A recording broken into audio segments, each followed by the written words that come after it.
Bienvenidos a todos a esta nueva inmersión profunda. Y bueno, antes de entrar de lleno en materia, quiero tomar un momento para ofrecer una bendición divina muy especial a quienes nos están sintonizando hoy. Que Dios bendiga inmensamente su día, que esa bendición se extienda sobre toda su semana y que pues llene sus vidas de paz, claridad y propósito desde este mismo instante. Así es. Y la verdad es un privilegio estar aquí compartiendo este espacio de análisis sobre textos que, bueno, indiscutiblemente han moldeado nuestra historia. Totalmente. Es un honor acompañar a nuestra audiencia en esta jornada. Y hoy tenemos un material verdaderamente rico. Nuestra misión en esta sesión es explorar a fondo las notas y los comentarios analíticos de dos fuentes sumamente respetadas, la Biblia de Estudio Holman y la Biblia de Estudio NAA. Fuentes académicas muy precisas, claro. Exacto. Y nos vamos a centrar específicamente en el capítulo 10 del libro del Éxodo. Ahora, para quienes nos escuchan, sabemos que la secuencia de las plagas de Egipto es de dominio público. No estamos aquí para, repasar la historia básica que casi todos conocen. O sea, el propósito de este abordaje es radicalmente distinto.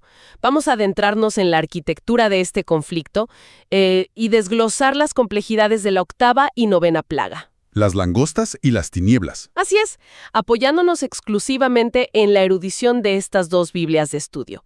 Analizaremos esa intensa guerra psicológica, las tácticas de negociación de alto nivel y, bueno, el profundo significado teológico e histórico que operaba bajo la superficie. Y es vital aclarar que todo esto se hará reportando de manera estricta e imparcial la información académica y lingüística contenida en estos textos de referencia.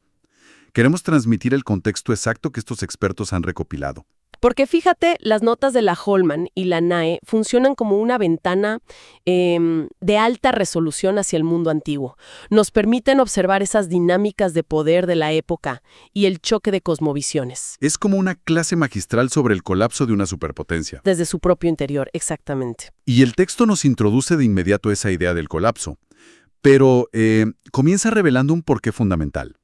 Desde el primer versículo de Éxodo 10 se establece el propósito detrás de toda esta obstinación del gobierno egipcio. Y eso es clave. Según los eruditos de la Biblia de Estudio NAA, hay una razón explícita para que el corazón del faraón y de sus oficiales se endurezca. Y, o sea, no es simplemente una cuestión de castigo, como a veces se piensa. Claro. La NAA señala que el objetivo primordial es la creación de un registro histórico. El texto indica que esto ocurre para que los israelitas puedan contar a sus hijos y a los hijos de sus hijos sobre las señales realizadas en Egipto. Es fascinante cómo esa nota académica transforma un evento de destrucción nacional en un, proyecto de identidad generacional. Totalmente. El propósito, según este análisis, es forjar la memoria colectiva de una nación, que apenas está a punto de nacer. Sin embargo, ese propósito teológico choca violentamente con la realidad política del faraón. Un choque frontal.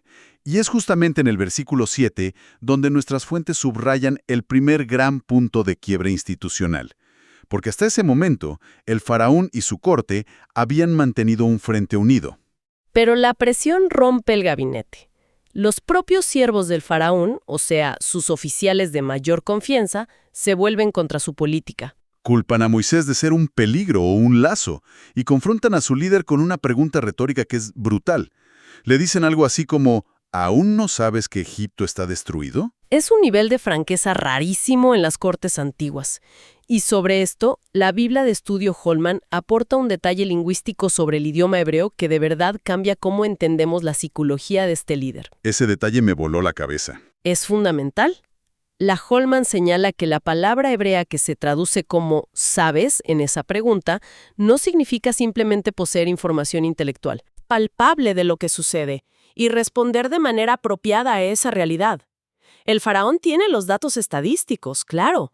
Vio la devastación del granizo del capítulo anterior. Intelectualmente sabe que está en ruinas. Pero no sabe, en el sentido hebreo, porque su inmenso orgullo le impide asimilar la derrota y actuar para salvar a su nación.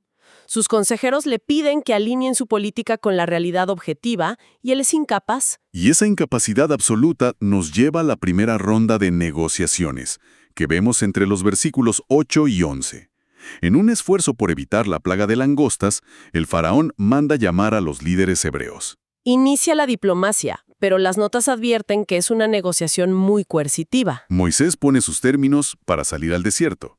Dice que irán todos, jóvenes, ancianos, hombres, mujeres y todo el ganado. Y el faraón lo rechaza de plano. El comentario de la Biblia NAA desmenuza la astucia de esa negativa. El faraón propone que solo los hombres adultos salgan. La NAA explica que retener a los niños y mujeres era una estrategia pura y dura de retención. Tomar a las familias como garantía. Básicamente. Una póliza de seguro para evitar la fuga de capital humano. El faraón sabe que si la fuerza laboral masculina sale sin sus familias, van a tener que regresar. El imperio dependía de esta mano de obra esclava para su economía. Permitir una emigración masiva era el colapso total. Por eso exige mantener a los vulnerables como rehenes. Y además, proyecta su propia malicia. Acusa a Moisés de tener malas intenciones. Las notas sugieren que, como el faraón opera desde el engaño, asume que la petición de celebrar una fiesta es una fachada para una rebelión. Al final, expulsa a los negociadores y sella la llegada de la octava plaga. La plaga de las langostas. Y aquí las notas académicas se detienen a analizar la severidad del evento. Mencionan que un viento del este sopló día y noche, trayendo el enjambre. La Holman incluye una nota sobre el contexto geográfico de esto. Menciona que una plaga de langostas es un evento sumamente temido en la región, especialmente en África, donde la agricultura de subsistencia es vital. Y la magnitud aquí no tiene precedentes. El texto dice que cubrieron la faz de la tierra, oscureciéndola por completo. Y los eruditos apuntan que ese detalle visual de la tierra oscurecida es un presagio literario. Prefigura la novena plaga, donde la oscuridad será la plaga misma, no solo un efecto de los insectos. Estas langostas devoraron el 100% de lo que sobrevivió al granizo. Y frente a esa aniquilación, el faraón hace una maniobra política muy clásica. Llama urgente a Moisés y ofrece una disculpa. Confiesa haber pecado, pero la Biblia de Estudio NAA hace un escrutinio muy crítico de esto. El faraón pide que perdonen su pecado solo esta vez y ruega que oren para alejar esta plaga mortal. El análisis clasifica esto como un arrepentimiento estrictamente utilitario. Superficial. La frase solo esta vez lo delata. Por supuesto. Revela que sigue operando bajo la ilusión de tener autoridad máxima. Reconoce el daño, pero su petición busca únicamente eliminar la consecuencia inmediata. Trata a la deidad como una fuerza transaccional. Hay que aplacarlo para restaurar la economía, pero no hay cambio real en su política. Ahora, la resolución de esta plaga trae un dato geográfico de la Holman que me pareció fascinante. El tema del mar, claro. Sí, tras la intersección, un viento del oeste levanta las langostas y las arroja al mar. Pero la Holman aclara que el término original hebreo es Yam Suf, que se traduce literalmente como mar de juncos. Esa aclaración sitúa el evento en un mapa más preciso. En lugar de la designación amplia del Mar Rojo, el Mar de Juncos suele referirse a extensiones acuáticas que bordean la península del Sinaí, como el Golfo de Suez o el de Áqaba. Es un gran recordatorio del valor de estudiar los idiomas originales para entender la topografía histórica. Y bueno, una vez que la amenaza desaparece en el Yam Suf, la intransigencia del faraón vuelve inmediatamente. Lo que detona la novena plaga. Y aquí el análisis da un giro hacia la cosmovisión religiosa de Egipto. Pasamos de una crisis agrícola a un ataque directo contra la realidad egipcia. El texto describe 3 días de tinieblas tan espesas que se podían palpar. La inmovilidad fue total. Nadie podía ver a otro mientras los israelitas tenían luz. La Biblia Holman ofrece una contextualización natural primero, sugiriendo que podría estar vinculado a una severa tormenta de polvo impulsada por el viento Kamsin, que levanta nubes de arena capaces de bloquear el sol. Pero el análisis teológico de ambas fuentes trasciende la meteorología. Coinciden en que esto es un ataque calculado contra el dios principal del panteón egipcio. Amon-Ra, el dios sol. En la creencia de Egipto, Ra no solo daba luz, era la fuente del orden cósmico, y el faraón era considerado la encarnación viva y el hijo directo de este dios sol. Apagar el sol durante 3 días, inmovilizando a todos, es el desmantelamiento simbólico del Estado. Demuestra la impotencia de Ra y deslegitima la autoridad divina del faraón ante sus propios súbditos. Es una humillación teológica diseñada para mostrar supremacía. Y la Biblia de Estudio NAA añade una capa sombría a esta inmovilidad. La asociación con la muerte. Exacto. Los comentaristas señalan que en el antiguo Medio Oriente, la oscuridad densa estaba asociada con el inframundo. Estos 3 días de tinieblas funcionan como la antesala de la muerte, un presagio de la plaga final de medianoche. Del capítulo. La última interacción diplomática. El faraón hace un último intento por aferrarse a una ventaja estratégica y cede un poco. Permite que vayan las mujeres y los niños, pero impone una condición férrea. Los rebaños y el ganado deben quedarse en Egipto. El análisis de la NA sobre esto es muy pragmático. Con la nación arruinada, el faraón sigue calculando recursos. Al exigir que el ganado permanezca, intenta asegurar el último pilar económico que poseen los israelitas. Porque sin sus medios de subsistencia y su riqueza, el pueblo hebreo no podrá sobrevivir en el desierto a largo plazo. Tendrían que volver a depender de Egipto. La respuesta a esto es la negativa más rotunda del texto. Moisés declara que ni una pezuña quedará en territorio egipcio. Ni una sola. El argumento oficial es que necesitan el ganado para sacrificios, pero en el plano político es una demanda innegociable de emancipación total y separación económica definitiva. Esto quiebra la fachada del gobernante. El faraón, llevado por la furia, expulsa a Moisés con una amenaza de ejecución directa. Le dice, «Guárdate de que no veas más mi rostro, porque el día en que veas mi rostro, morirás». A lo que Moisés responde aceptando los términos. Nunca más volveré a ver tu rostro. Y aquí los comentaristas resaltan una ironía literaria excepcional en el texto hebreo. Sí, la brillante utilización del motivo de la visión y la ceguera. Es increíble. Egipto acaba de emerger de una plaga de 3 días de tinieblas donde literalmente nadie podía ver el rostro del otro. Y el faraón, humillado por esa ceguera nacional, recurre desesperadamente al lenguaje de la visión para intentar reafirmar su poder letal. Utiliza el ver su rostro como detonante de muerte. La ironía es profundísima. Un monarca que no pudo garantizar luz para su pueblo, ahora usa la visión de su rostro como su máxima amenaza. Y la réplica de Moisés sella el fin de las negociaciones para siempre. Confirma que la etapa de las concesiones y advertencias ha concluido.